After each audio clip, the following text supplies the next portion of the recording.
Good morning and welcome to Mortality with Meep. Today I'm going to talk about some of the data that are coming in from the National Highway Traffic Safety Administration with regards to fatal traffic accidents in 2020.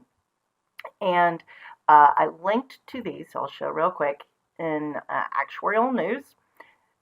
As a reminder, I usually provide a link to the original document if there are some nice graphs, and there are some very nice graphs in these reports. I take one slice and sometimes two if there's some compelling things. I'll talk about that in a moment. And then a short text excerpt and some publication information. So two reports recently came out from the NHTSA, and I'm not going to keep referring to it, don't worry about that. One officially dated May, but it's been updated and has a June date on it now, and then one for June, where we already know that the number of fatal traffic accidents had gone up in 2020, and now it's giving more detailed information of where and who and how and maybe why this has occurred. And it's giving different slices. Mainly comparing against 2019. I do want to note with regards to 2019, it is a fair comparison. It is the most recent full year, but that in general, the fatal car rate, and that's the total fatality rate, and let me explain what it is.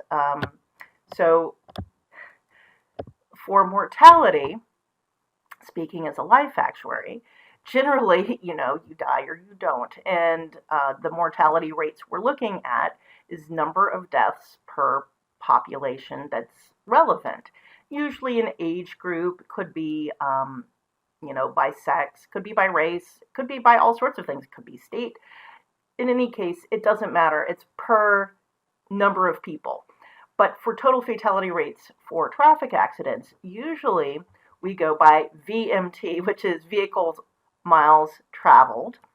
And I was explaining this to Stuart the other day because you have one van and 6 people in it and you drive 100 miles, or one van and 1 person in it and you drive 100 miles. That's the same exposure unit. It's one vehicle driven a certain number of miles. So the fatality rates, mortality rates that we like to look at are the ones that are per relevant exposure basis. And so the exposure basis is per vehicles miles traveled. And so the numbers aren't too small. It's per 100 million vehicle miles traveled, because you can see here it's less than 2. This has been a great improvement over the early days of vehicle travel, and we'll talk about that another time, but not in this video. So as you can see, with 2019, so let's look at the black line, 2019 total fatality rate for 2019. It starts out pretty low. It gets higher in the summer, peaks around September, and it's like Labor Day weekend, think about it. And then it comes down October, November, December. So sometimes it's, more joyriding, more vacations, etc., perhaps party people, and that's generally what's going on. I don't know about the seasonality in general, because there's a lot of different things that can cause fatal car crashes. It's not just, like alcohol use, like they used to indicate when we were younger. But let's take a look at what happened in 2020 from a rate perspective. It was growing in February and March, and then boy howdy, it took off. April, May, June, and it was staying near 1.5. And this is a very large percentage increase compared to 2019. Yes, I'm not terribly happy that this vertical scale doesn't start at 0. It does exaggerate the percentage increase of this rate, but still, you can take a look that from May till about November, we're seeing a rate that is around 1.5 fatalities per 100 million vehicle miles traveled. And they actually break it down here. So what these subgraphs are, and I could have just taken the top one, is the type of road this occurred on. Now, some of these I don't know very well of how they're distinguished. We can understand perhaps rural versus urban interstate, though how they distinguish between rural and urban, I don't know, again. And you'll notice where the high rates are tend to be in rural. The rural rates tend to be higher than the urban rates. The rural arterial, however, that's defined as pretty high, but also the rural local collector. And what's nice about these sets of rates, they do start at 0, and they all have the same vertical scale. It all maxes out at 3.5 so that you can visually see. So this is kudos for the data visualization for this one. It would have been nice if this top one went from 0 to 3.5. Then you would have seen that was very close to urban arterial average. And it would be interesting to know the percentage breakout of how miles are traveled here. And then that would give us our weighted average for the whole thing. Okay, so that's the kind of rate we look at.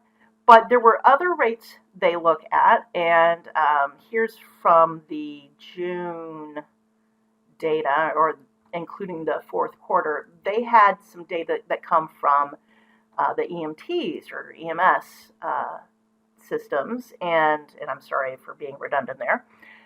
They evidently have a scale, so this was news to me, but not surprising, that the EMTs, when they are on scene, will rate the severity of the injuries of people from an accident, and evidently there is something severely injured, transport to higher level trauma center recommended, and this is probably where you're going to get most of your deaths.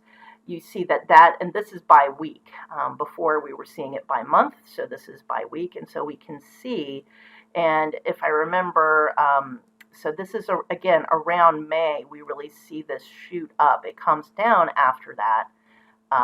But this is where you're going to see a lot of your deaths. There has been some news-ish coverage of this, and I'll just show one science alert. Deadly crashes in the U.S. surge during the pandemic. This could be the explanation. So we have a clickbaity headline, and then I'm not going to even read through this. I don't care. It's just using some of the summaries and press releases from the NHTSA. And again, I don't have a problem with that either, but I do want to note, okay, so it's got all of this, and maybe it's they can't use the graphs, but they probably could get permission from the NHTSA to use some of the graphs from the reports, because just talking about a bunch of rates and numbers and this, that, and the other, all in text with no graphs, is not very compelling. That's my opinion, and so this is just a thought for people that they compile these statistics and they have numbers, and you could even make your own graphs off of their numbers. If we look at their summary, they focus on where it went up and by what percentage. And this is not by rate, this is by just count. And where we see the largest, and I'm just going to pick these out by number. So the largest percentage increase we see is fatalities for Black people, and that's up 23%. That's by number, not by percent overall. So overall percent, do they have that here? I'm sorry, I did it before, so it's over 10%, I believe. But what's interesting is that some of them were down, some categories were also down, but also unrestrained occupants of passenger vehicles, so people not wearing seatbelts. So it seems to me, and then there was also alcohol involvement crashes. There was also some other drugs involved, but that was starting from a small rate. The alcohol involved crashes are a higher rate than, say, opioid or marijuana related. We're not going to worry about that as much. Let's take a look, and they get into their methodology, and I'm not going to worry about that.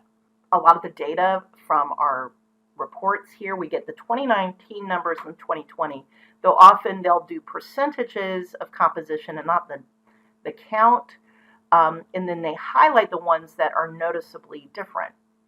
So let me show you. So proportion of fatalities by roadway, function class, age group, gender, crash type. We have it by month. Blue is lower, so March, April, and May, the count was lower. If you remember, the rate was about the same. The count was lower because the number of miles, vehicle miles traveled, went down. There we go. But June through December, the count went up. The rate had gone up too. So I don't understand. So we get the percent of crashes per road type.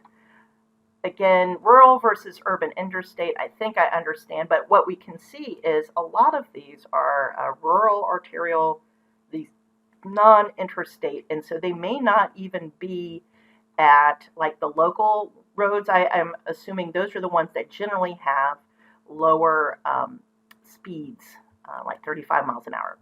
Okay, so let's move on to the age group because this is interesting to me. And what we see is that the fatal crashes for the oldest age group, and I don't know if it went down. This is the problem I had with the New York Times article, is it's just giving me a percentage of the total, but the total went up and the percentage went down. Did the number go down? Well, actually, in this case, yes, because if I'm looking at month by month, whatever, let's not look at month by month. Let's look at the whole year. And fatal car crashes for the oldest people went down 9%. Okay, but it went up a lot for younger people. And so here we are seeing 16 to 24, 25 to 34, 35 to 44, up 15%, 18%, 14%. That is pretty bad, guys. And I had already noticed that there was a lot of excess mortality for the under 45 group, though it wasn't really COVID killing them. What's killing them? Well, here we have one answer. We have increased traffic fatalities for this age group in the U.S. If we look by sex, unsurprisingly, it went up more for men than women. Sorry, guys. But what is interesting to me, the single vehicle versus multi-vehicle crash shows single vehicle fatalities went up by 9%. What this is telling me, what I'm seeing without even looking at the specifics, is that riskier driving behavior. In my own town, which is small, there's only 5,000 residents-ish, and it's huge. It's one of the largest geographic towns in Westchester County, but we have more apple trees and horses than people, a lot more. And we had a lot of empty roads. Some people took their fancy motorcycles and sports cars out on our roads and really let rip because there was, well, they thought there was nobody there, but no, there was nobody there. We were having single vehicle crashes from people going too fast, hitting one of, these are country roads-ish, sharp turns. We have warning signs, but also a lot of the roads are 35 miles an hour speed limit and you're going 80. Yeah, your Lamborghini probably couldn't corner that as well as you thought, at least while you were, doped up. I'm really exaggerating. They probably just lost control of the vehicle because it was going too fast. So we're seeing a lot of that. Roadway departure related, I'm not quite sure about those statistics. I'm not familiar with those as well. I'm not covering all of the graphs in these reports, by the way. I just want to focus on the ones I think that I have some of the biggest differences and also just kind of the most meaningful in interpreting why traffic fatalities went up in 2020. But let's look at this. This is the one that really stood out for me, and that's ejection versus non-ejection. So non-ejection fatalities went up 3%. Ejection fatalities, again, we're starting from a lower base, 5,000 up to 6,000 versus 18, and it was almost 19,000, 18.7 thousand to 19.3 thousand. 20% increase. It's huge. And what's related, and it's the the one immediately below, is that it's because people weren't wearing seatbelts. So you're going very fast, not wearing a seatbelt. Yeah, you get ejected from the vehicle, and you die. So this is hardly surprising. And I did tell Stuart yesterday that in a normal year, in recent years, I need to indicate this, you get more traffic fatalities from people who are wearing seatbelts than not. Anyway, oh, seatbelts cause accidents. No, it's not. It's not that seatbelts cause accidents. If 90% of people wear, and I'm just making this up, it's not 90%, but it's definitely more than 50% of people, a lot more than 50% of people wear seatbelts. So if 90% of people, passengers, wear seatbelts, and 50% of those who die were wearing seatbelts, obviously it cut the risk of death. Okay, guys? So what's interesting is the number of traffic fatalities for those wearing seatbelts or had restraints in car seats or whatever, but it's mainly seatbelts, went down 3%. So this is one of the ones that went down in number. And obviously it went down in rate too. Not used went up 15%. Okay. Oh, and I'm sorry, not rate, but let's just move on. So now we have a different set of breakouts, and again, they're giving us some percentages. It's interesting that they're using different table formatting here. I'm not quite sure about these choices. Again, if someone wanted to cover this, you could easily make graphs out of these. And the NHTSA provides some graphs, as we saw before.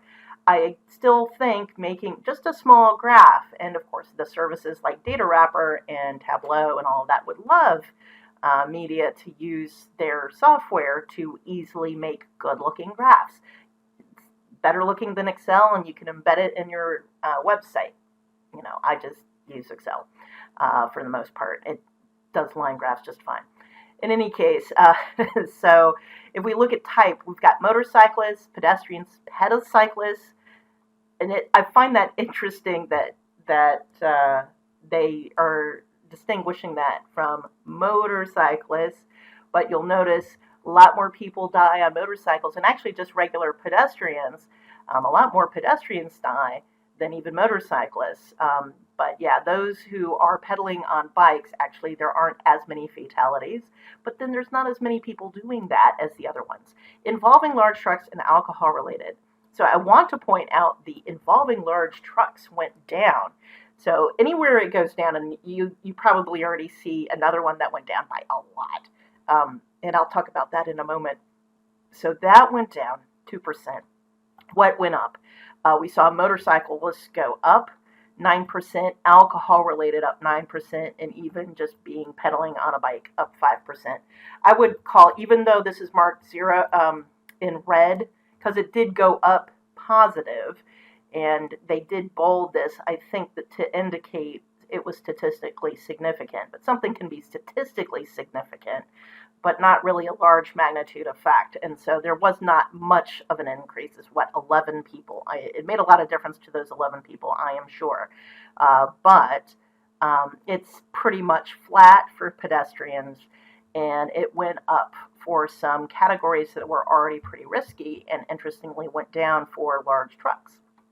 So that's interesting to think about. If we go by race, there's some really interesting stuff here, and this can be related to the age distribution difference. That could be part of it. We see white only went up by 4%. Okay. But part of this could be, so you can see all other races went up 54%. For some of these, it can be a difficult category because you remember, you may be looking at this and say, where's Hispanic? Well, Hispanic is not a race. It's an ethnicity. And most Hispanic people in the U.S. are by race white. And so they would be usually put into the white category. But they may, or whoever is around, may categorize as another race. So there may be some difficulties there with the racial classification. That said, we see a very large increase for black fatalities, and you can see it goes all the way starting back in March. Though remember, March, April, May, I think the number was down, even though the rate was up.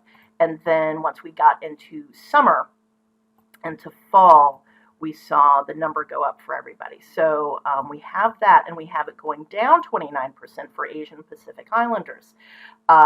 This is possibly related to the NHTSA regions. Now here we see speeding-related fatalities by region, and we see region 9 and region 10. Region 9 is the one with the largest decrease, 11% decrease. But again, look at these numbers. So overall, we have speeding-related fatalities go up 11%, and this is 10,490. Compare that to like all fatalities, which was 38,680. So it's a portion, okay?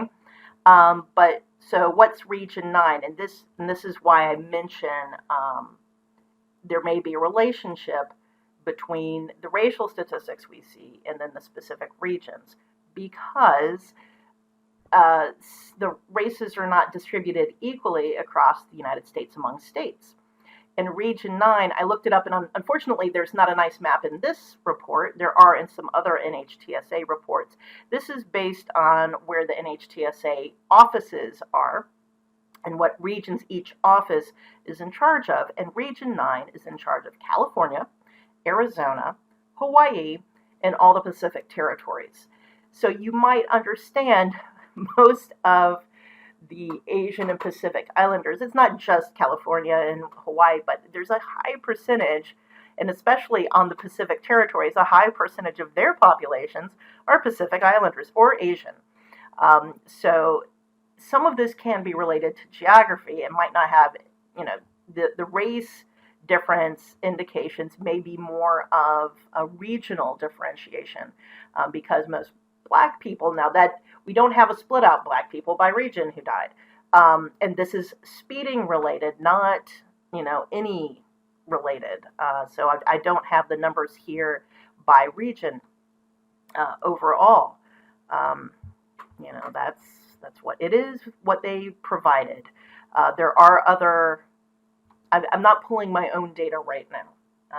One can get more detailed data, but it can be like those racial breakouts really relates to the regions, because of course, where do you find most Black people in the United States? It's in the southeastern U.S., and I don't know which regions those are, and it's going to be more than one region, almost definitely. So it's something you keep in mind, that sometimes you think the breakout they're giving you and it increases by a certain amount. Oh, you think that's the driver. Well, no, that's not necessarily the driver. The driver, and I mean the pertinent category information, the thing that makes the difference of why you saw an increase there. So it can be alcohol use, it can be speeding, it can be geographic location, and why are there more accidents in one region compared to another region by rate, by number. There's lots of different things going on there. And then we've seen this one already before. The June one has some interesting graphs as well. So here's one of number of states in which different percentages of the population stayed home per day. So they have 2019 on the left and 2020 on the right. And you see this chartreuse or greenish, light greenish color of more than 29%. I don't know why they picked those cutoffs, other than maybe that's what they used. I don't know why. So we're less than 21% of the population, and they're doing it by count of states. And this also kind of sucks, though I can see why they used this, because you say, okay, Montana, it's a large state, you're counting it as one state, but it has barely any population. Well, they're going by the state being the level at which the lockdown policies are being implemented, as opposed to why don't we population weight the states. Okay, well that's something. Okay, so here they do it they actually population weight it here about what percentage of people stayed home per day per month. So they're doing an average. Okay, so the peak was in April, and that's when, of course, initial lockdowns occurred. And then it came down. And a lot of us, I know some people who really didn't go anywhere. Seriously, nowhere. I did not hire out for other people to do my grocery shopping and deliver it to me. I went and did it myself. And a lot of people did that too. But it's interesting that it went down and then it came back up. And there's a very large difference between 2019 and 2020, of course. And so then they get into the EMT or EMS professionals um, call outs. So, what percentage of motor vehicle crashes were they being called out for? And you see it dropped. Again, this is around April. They're giving week of the year. They could have, instead of done week of the year, they could have done week ending and put the date, because most people don't know how to read this. They haven't been looking at week numbers. They know dates. Okay, come on, NHTSA. Though, of course, that's one of the things about these graphs. You can make the graphs more or less readable to a general audience compared to experts. But even for experts, I don't want to have to oh yeah, week 12 was the week ending April 11th or whatever it was. Even for my own graphs, I will put the date on, even though I've been looking at this all the time. We've already seen this one. This is the percentage of the patients with a probability of survival 36% or less. This is also translating. It's ones that were categorized as being the most severe injuries. Again, riskier behavior, ejection rate per 100 motor vehicle crash activation. So this is again from the EMT reporting systems. They are called to a motor vehicle crash, and then they look at, okay, what was the rate per 100, and we can see that where a lot of this was coming from is young men. So we can see this increase, and it's already higher for young men and actually men of all ages compared to all women. And that can be due to the disparity of likelihood of men to be in motor vehicle crashes, and they are. The likelihood of men versus women wearing seat belts, you know it's true. And it went up. It went up for young men 18 to 34. Young men involved in risky choices. This probably also doesn't surprise anybody in rural areas. So they're not even distinguishing urban versus this is urban versus rural, and that the ejection rate is much higher in rural areas. This can be due to differences in the speeds being traveled in urban versus rural areas, of course, and also likelihood of wearing a seatbelt. Now, this is really getting into the weeds, but let me just talk about these couple of graphs for a moment. Percentage change in speeds in urban settings, and then they're doing it by percentile, by road classification, so interstate, other principal arterial, and major collector, however they define those. I mean, we all know interstate, but how they distinguish between, so I have New York State 22 highway right near my house, and then there's 202 and 100 also near. Are they all principal arterial? They get a lot of heavy traffic, and then there's Croton Falls Road, which gets okay traffic, so maybe that's major collector. I have no idea.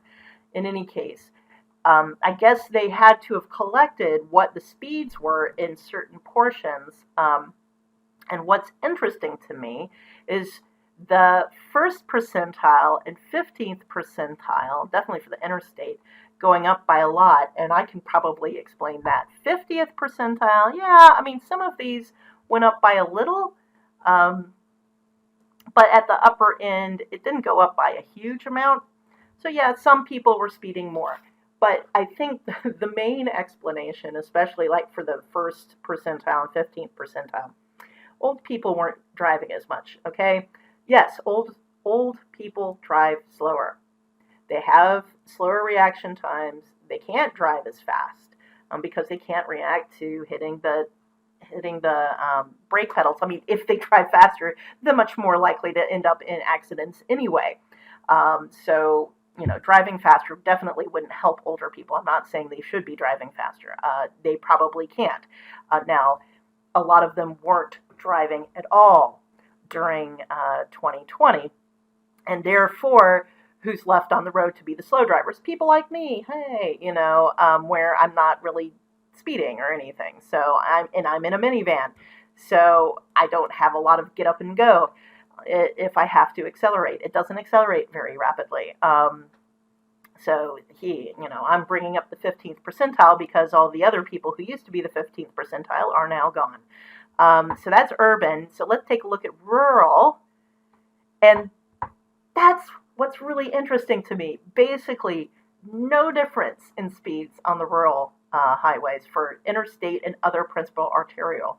There's some changes, and it's interesting to me with regards to this major collector. But I would also want to know what happened to the highway volume there, because it could be those major collector ones went up a lot in volume and the other ones went down a lot. I'm not quite sure about that. It might be in the report. I don't care. I read a lot of stuff and I have to read it rapidly. So interesting stuff in these government reports.